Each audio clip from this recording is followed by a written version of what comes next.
Buenas tardes, doctor. Somos del grupo 4 y vamos a hablar sobre las complicaciones del sondaje, tanto nasogástrico como vesical. Siguiente, por favor. En cuanto a la sonda nasogástrica, podría presentar al paciente complicaciones gastrointestinales. En el tracto gastrointestinal, la mala posición, el enrollamiento o el nudo de las trompas pueden ocurrir en cualquier lugar a lo largo del trayecto de la cánula, incluyendo la faringe, el seno piriforme, el estómago o el duodeno. Entonces, cuando hay la colocación incorrecta de los senos faringios, vamos a identificar que nuestro paciente tiene quejas de arcadas y emesis significativas. En caso de que el paciente no se pueda quejar, podemos hacer un examen laringoscópico y también se necesitaría una fluoroscopía o endoscopía para extraer de manera segura el tubo anudado. Por otro lado, la presencia de una sonda nasogástrica de por sí va a alterar la función normal del esfínter esofágico inferior, lo que puede hacer al paciente susceptible al reflujo del contenido gástrico. Es decir, podría presentar una esofagitis, una estenosis esofágica, una hemorragia gastrointestinal o una aspiración pulmonar. En cuanto si el paciente empieza a manifestar dolor epigástrico o torácico de reciente aparición o de nuevo, podríamos pensar en una esofagitis y lo ideal sería retirar la sonda. Por otro lado, cuando el paciente necesite mantener la sonda, lo que se puede hacer es una supresión del ácido gástrico. Las sondas nasogástricas pueden causar gastritis o sangrado gástrico debido a la irritación crónica o a la necrosis por presión. Si es que esto ocurre, podemos identificar que el contenido aspirado por la sonda va a ser muy sanguinolento. En este caso, tendría que el especialista evaluar y generalmente retirar la sonda. Por otro lado, si es que nuestro paciente presenta vómito o diarreas significativas, hay que descartar que la sonda no se haya desplazado al yeyuno. Siguiente, por favor.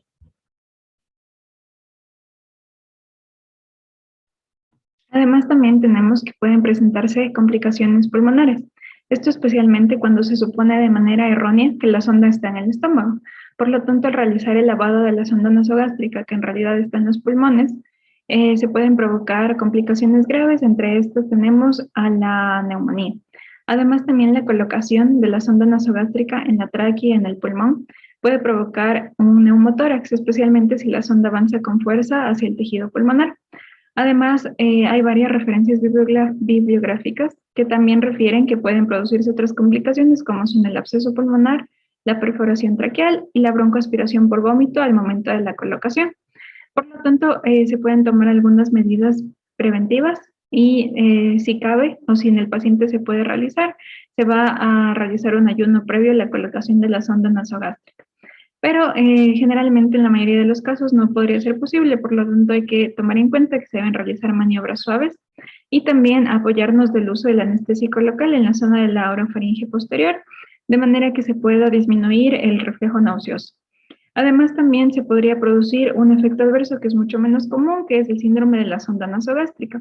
Este síndrome consiste en un edema supraglótico acompañado de parálisis bilateral de las cuerdas vocales y se va a producir principalmente porque la sonda pasa por los músculos que están en la región de las cuerdas vocales y la compresión de los huesos contra la columna vertebral, lo que va a provocar un proceso inflamatorio.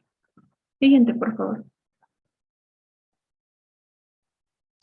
Otras de las complicaciones también es la obstrucción de la sonda, que esta se puede dar por diferentes mecanismos. Uno de ellos es los errores en la manipulación, que puede ser al momento de comprobar la compatibilidad de la trituración y administrar medicamentos o cuando trituramos fórmulas orales. También otra causa es la presencia de besar, que es una bola de material extraño que se ingiere y a menudo está compuesta de pelo o fibra. Otra complicación común es la úlcera nasal, que se la puede prevenir al cambiar de lugar cada 24 horas. Y dentro de otras complicaciones tenemos un traumatismo de cornete o de la nasofaringe, la epistaxis y lesiones en la mucosa nasal, la sequedad de boca y faringe, debido a que estos pacientes, al tener obstruida la nariz, adoptan una respiración oral, la sinusitis y una perforación esofágica.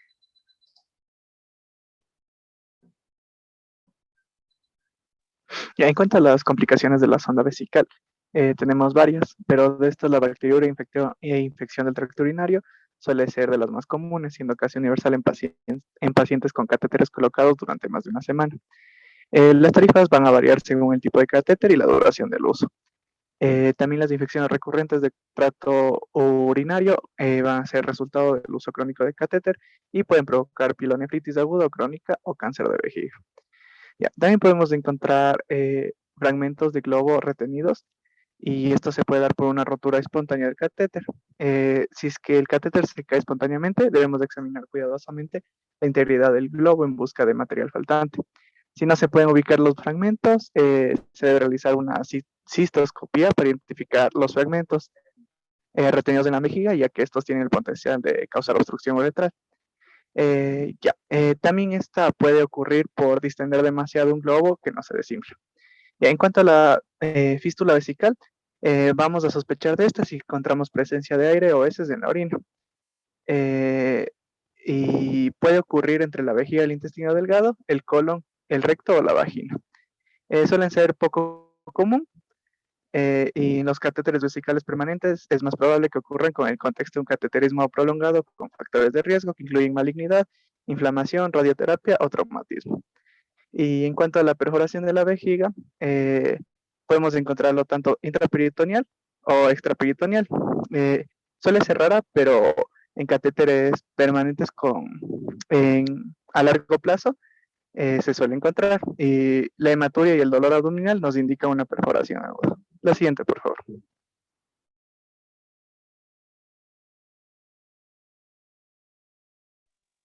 Ya.